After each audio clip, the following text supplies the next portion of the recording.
মুসলমানকে মারতে মারতে হাতের কবজি দুটি ব্যথা হয়ে গেছে। এ গেদু কোথায়? এই তো আব্বা আমি এখানে। তাড়াতাড়ি আউগে আউগে, তাড়াতাড়ি ধরে, সিঁড়ি দিয়ে আমি হাঁটতে পারি না, কোমর ব্যথা করে। আব্বা আসেন, আপনার দেখেন আমি বেগুনি কালারের গালিচা বিছাই দিছি, আমার হাত ধরেন আব্বা। তো আসার পথে কোনো পথে ঘাটে ঝামেলা হয় নাই তো আব্বা?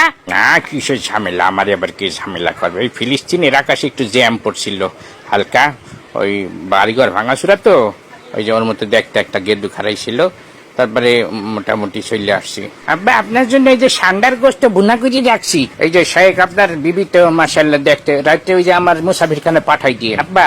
ওই যে মাঝে মধ্যে মিডিয়ায় দেখবেন আমি আপনার ওই যে তীব্র নিন্দা করি মাঝে মধ্যে ইসরায়েলের বিরুদ্ধে ওই ফিলিস্তিনে হামলার কারণে, ওইটা কিছু মনে করবেন না, ওইটা আর কি মানুষকে দেখানোর জন্য। আরে কি মনে করবো, তুই খালি সময় মতো আমার এই অস্ত্রগুলো দিয়ে দিবি, তাইলেই হবে, বুঝছো?